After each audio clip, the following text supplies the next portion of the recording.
ना हम तुझे अपना भी सके, ना हम तुझे भुला भी सके। कैसी मजबूरियां हैं मेरी, चाह कर भी ना हुई तेरी। आंखें रोई है रात भर मेरी यादों में तेरी।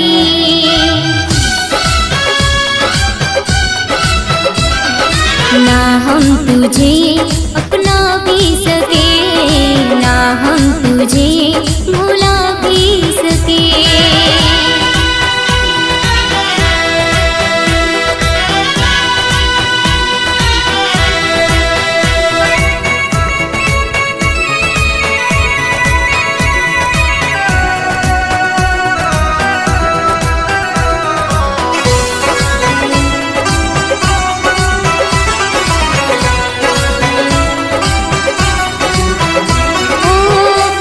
खाई थी हम साथ ना छोड़ेंगे, रिश्ता प्यार का हम ना तोड़ेंगे।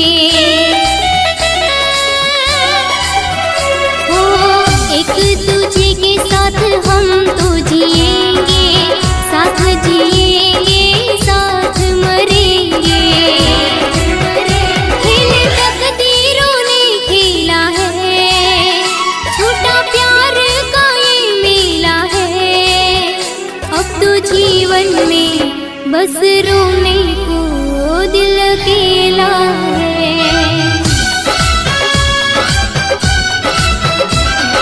ना हम तुझे अपना भी सके, ना हम तुझे भुला भी सके।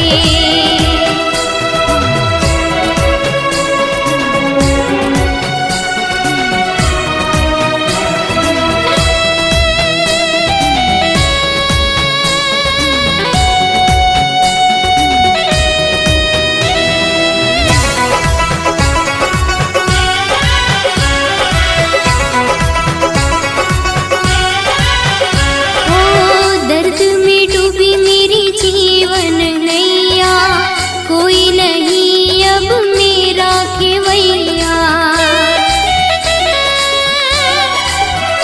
हो किस्सा मेरा किसे जाके सुनाऊं, अपना हाल कहाँ जाके बताऊं।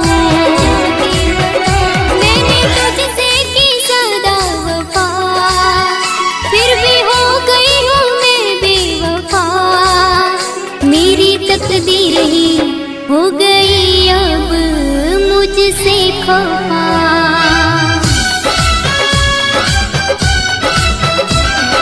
ना हम तुझे अपना भी सके, ना हम तुझे भुला भी सके।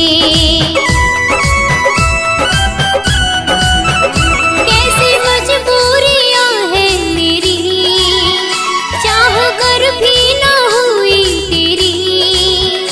आंखें रोई है रात भर मेरी यादों में तेरी।